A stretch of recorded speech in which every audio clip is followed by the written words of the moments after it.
श्री किशोर शिंदे, अर्थशास्त्र विभाग, कर्मवीर भाऊराव पाटील महाविद्यालय, पंढरपूर, 2020-21. प्रथमतः सर्वांचं अभिनंदन. आपण यशस्वीरित्या BA भाग 2मध्ये पास झालात आणि BA भाग 3ला अर्थशास्त्र विषय हा ऑप्शनल अर्थशास्त्र विषय निवडला. त्याबद्दल सर्वांचं माझ्या वतीनं, कॉलेजच्या वतीनं अभिनंदन करतो. यावर्षी BA भाग 3ला आपल्याला 5 पेपरचा अभ्यास करायचा आहे. 5 पेपरची विभागणी आम्ही आमच्या फॅकल्टीमध्ये करत आहोत. त्यानुसार ते फॅकल्टी तो विषय सादर करतील. माझ्याकडे यावर्षी जो विषय आहे तो म्हणजे कृषी अर्थशास्त्र. कृषी अर्थशास्त्रामध्ये आपण प्रथमतः पाहणार आहोत की ग्रामीण अर्थव्यवस्था कशाला म्हणायचं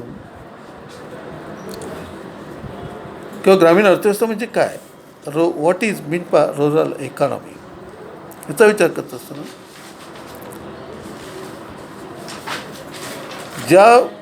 जे लोकसंख्या खेड्यामध्ये राहते, शेतीशी संबंधित आहे, नक्की न प्रकारे त्यांना आपण ग्रामीण भागातील लोकसंख्या म्हणतो किंवा खेड्यामध्ये राहणारी आणि शेतीशी संबंधित असणारी. पण प्रथमतः आपण विचार केला तर ग्रामीण अर्थव्यवस्था अथवा खेडं म्हणजे काय, कशाला खेडं म्हणायचं. खेड्याचा विचार करत असताना आपण असं स्पष्ट करतोय की ज्या भागातील किंवा ज्या एरियातील प्रशासन हे ग्रामपंचायतीच्या मार्फत चालतं त्या भागास आपण खेडेगाव म्हणतो, त्यास आपण ग्रामसभा म्हणतो. अर्थातच या उलट पाहत असताना मग शहरी अर्थव्यवस्था, अर्बन इकॉनॉमी, शहरी अर्थव्यवस्था म्हणजे कोणती, ज्या ठिकाणी प्रशासन हे नगरपालिका, नगरपंचायत, महानगरपालिका यांच्यामार्फत चालतं असा एरिया म्हणजेच शहरी भाग. मग यामध्ये शहरामध्ये नगरपालिका, महानगरपालिका असं वर्गीकरण होतं. आज आपण पाहणार आहोत म्हणजे खेड्यांचा विचार करणार आहोत किंवा ग्रामीण अर्थव्यवस्थेचा विचार करणार आहोत. आजही आपण नाही म्हटलं तरी असं स्पष्ट करतो आहे की एकूण लोकसंख्येच्या जवळजवळ 72% लोकसंख्या ही ग्रामीण अर्थव्यवस्थेमध्ये वास्तव्यास आहे आणि या लोकांचा प्रत्यक्ष आणि अप्रत्यक्ष शेतीशी संबंधित आहे.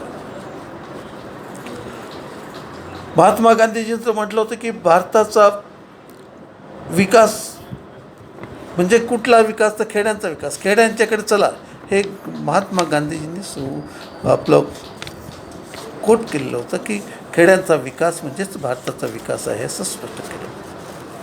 मग यामध्ये प्रामुख्याने आपण असं स्पष्ट करतो आहे की ग्रामीण भागातील वैशिष्ट्य कोणते, ग्रामीण अर्थव्यवस्थेची ग्रामीण भागाची वैशिष्ट्ये कुठली, तर यामध्ये आपण असं स्पष्ट करतो की खेड्यांचा देश आहे. भारतीय अर्थव्यवस्थेचा जर विचार केला तर आजही आपण असं स्पष्ट करतो की शहरांचं प्रमाण आजही कमी. अलीकडे औद्योगिकीकरणामुळं, धार्मिक क्षेत्रामुळं शहरीकरण वाढत आहे. परंतु नाही म्हटलं तरी आजही आपण असं स्पष्ट करतो आहे की 72% लोकसंख्या खेड्यात राहते, म्हणजे भारत हा खेड्यांचा देश आहे. नंतर आपण असं स्पष्ट करतो की स्वयंपूर्ण खेडी अर्थात सेल्फ सफिशियंटचा विचार करतो आपण. भारतात ब्रिटिश येण्यापूर्वी हिंदुस्थानच्या अर्थव्यवस्थेचा विचार करत असताना, हिंदुस्थानची अर्थव्यवस्था किंवा ग्रामीण अर्थव्यवस्थेचा विचार करत असताना प्रत्येक खेड हे संपूर्ण होते. भारतात आहे मीठ, एडिबल ऑइल याबाबत इतरांच्यावर अवलंबून होतं. प्रत्येक खेड्यामधल्या गरजा त्या गावातच पूर्ण केल्या जातं, भागल्या जात होत्या त्या. अशी अवस्था, अशी स्थिती म्हणजेच ती ग्रामीण अर्थव्यवस्था. जाती व्यवस्थेचा परिणाम ग्रामीण अर्थव्यवस्थेमध्ये आजही आपण असं स्पष्ट करतो आहे विविध प्रकारच्या जाती, आज तिथं दिसून येतात. पूर्वीच्या ग्रामीण अर्थव्यवस्थेचा विचार जर केला तर 12 बलतेदार आणि 6 आलतेदार अशा पद्धतीनं बलतेदार सिस्टीम होते. म्हणजे ते जाती व्यवस्था होती आणि ती शेतीभोवती फिरत होती. शेती ही केंद्रबिंदू मानला जात होता. आणि शेतीला लागणाऱ्या ज्या विविध बाबी असत त्या बाबी पूर्ण करण्याचं काम या विविध प्रकारच्या जाती व्यवस्थापन म्हणतो. त्या जाती व्यवस्था म्हणण्यापेक्षा आधुनिक कालावधीमध्ये इंडस्ट्री आपण असं ते इंडस्ट्री होत.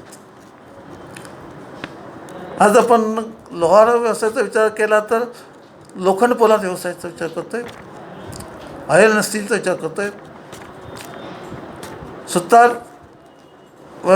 सुतारांचा विचार केला तर कार्पेंटर सेक्टरचा आपण विचार करतो आहे. ते या पद्धतीने ह्या इंडस्ट्री आधुनिक इंडस्ट्री होत. परंतु या शेतीच्या असणाऱ्या गरजा ज्या आहेत त्या गरजा यांच्याकडून पूर्ण केल्या जात होत्या. आणि त्या बदल्यामध्ये किंवा त्याच्या मोबदल्यामध्ये शेतकऱ्याकडून त्यांना वर्षभर जे अन्नधान्य लागत असेल, भाजीपाला लागत असेल ते उपलब्ध करून दिले जात होतं. त्यास आपण बलुतं असं आपण म्हणतो. अशा पद्धतीची रचना म्हणजे ग्रामीण अर्थव्यवस्था. प्रमुख व्यवसाय शेती. आजही आपण असं स्पष्ट करतो आहे की जवळजवळ 65% लोकसंख्या ही शेतीवरती आधारित आहे. म्हणजे तिथला व्यवसाय हा शेती आहे. मग त्यामध्ये शेतीच्या हंगामाचा विचार करत असताना खरीप हंगाम, रब्बी हंगाम या पद्धतीनं शेती केली. या 2 सीझननुसार शेती केली जाते. रब्बीमध्ये जास्तीत जास्त पद्धतीनं पिकं घेतली जातात खरीपाच्या तुलनेनं. खेड्यांची रचना. ग्रामीण भागामध्ये आज आपण असं स्पष्ट करतो आहे खेड्यांची रचना जी असते ती रचना एका विशिष्ट अशा पद्धतीची असते. आणि आपण जे खेड्यांचा विचार करत असताना जे आपण जे जाती व्यवस्थापन म्हणतो त्या जाती व्यवस्थेनुसार ती रचना खेड्याची होती. गावच्या मध्यभागी मंदिर असायचं, गावच्या मध्यभागी ग्रामपंचायत असायची किंवा चावडी असायची. एवढंच नव्हे, ते सवर्णाची घरं असायची ती गावच्या मध्यभागी असायची. आणि जे जाती व्यवस्थापन जे म्हणतो आहे ती त्यांची घरं त्यांच्या घरांची रचना ही गावच्या भोवती असायची, सर्कल असायची. अशा पद्धतीने खेड्यांची रचना होती. नंतर एकत्र कुटुंब पद्धती. आजही आपण असंच पाहतो की काही भागामध्ये काही प्रमाणामध्ये आज एकत्र कुटुंब पद्धती आहे, नाही असं नाही. आता विभक्त कुटुंब पद्धती आली. पण शेतीचा संबंधाचा विचार केला, ग्रामीण अर्थव्यवस्थेचा विचार केला तर जॉईंट फॅमिली सिस्टीमचा आपण विचार करतो. त्या जॉईंट फॅमिली सिस्टीममध्ये काय असतं आहे तर कुटुंबाचा कर्ता असतो, कुटुंबाचा प्रमुख असतो. तो अर्थातच आधुनिक पद्धतीने आपण त्याला मॅनेजर आपण म्हणतो, फॅमिली मॅनेजर. आणि तो मॅनेजमेंटचं काम करतो. मग एकत्र कुटुंब पद्धतीमध्ये 5 ते 6 भाऊ एकत्र असतात, त्यांच्या बायका, त्यांची मुलं, आजी आजोबा, काका काकी हे सगळे एकत्र गुण्यागोविंदानं राहत असतात. आणि इथं कामाची विभागणी केलेली असते. एखाद्या सदस्याकडे पशुधन सांभाळण्याचंच काम दिलं जातं. एखाद्याकडे शेतीचं पाणी भरण्याचं काम पिकाला पाणी देण्याचं काम दिलं जातं. एखाद्या सदस्याकडे शेळ्या किंवा मेंढ्या पालनाचं काम दिलं जातं. या पद्धतीनं कामाची विभागणी ही केलेली असते ही एकत्र कुटुंब पद्धतीमध्ये. कर्जबाजारी शेतकरी. आज आपण पाहतोय भारतीय शेतकरी हा कर्जामध्ये याबाबतीत कोटेशन असं केलं जातं की भारतीय शेतकरी कर्जात जन्मतो, कर्जात वाढतो आणि कर्जामध्येच मृत्यू. आणि यामध्ये प्रामुख्यानं संस्थात्मक कर्जापेक्षा सावकारी कर्जाचं प्रमाण जातं. आणि सावकारी कर्जाच्या पिंजऱ्यामध्ये हा भारतीय शेतकरी सापडला. ग्रामीण कुटीरोद्योग. आज एक ब्रिटिश भारतात येण्यापूर्वी प्रत्येक भागामध्ये लहान लहान प्रकारचे उद्योग होते. त्याचा आपण कुटीरोद्योग आपण म्हणतोय.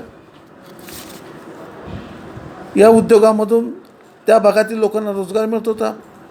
त्या भागातील लोकांच्या गरजा पूर्ण केल्या जात होत्या. आणि या पद्धतीने ते उद्योग जे होते ते उद्योग ब्रिटिशच्या कालावधीमध्ये पूर्णपणे जाणीवपूर्वक हेतुपूर्वक बंद पडले.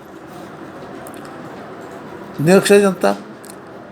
ग्रामीण भागाचं वैशिष्ट्य पाहिलं तर ग्रामीण भागामध्ये साक्षरतेचं प्रमाण हे कमी असतं, अशिक्षितांचं प्रमाण जास्त. आणि अशिक्षित लोक शेतीचा व्यवसाय. दारिद्र्य ग्रामीण भागामध्ये आज आपण पाहतोय 18-20 दारिद्र्य दिसून येतं. आणि त्यामुळं सगळ्यांचं उत्पन्नाचं साधन कोणतं असू शकेल तर शेती हेच उत्पन्नाचं साधन असतं. आणि त्यामधून आपलं उत्पन्न मिळवण्याचा प्रयत्न केला तर दारिद्र्य हे त्याच्या पातळीलाच मिळलेलं असतं. या पद्धतीनं ग्रामीण अर्थव्यवस्थेची वैशिष्ट्ये आहेत किंवा लक्षणे आहेत.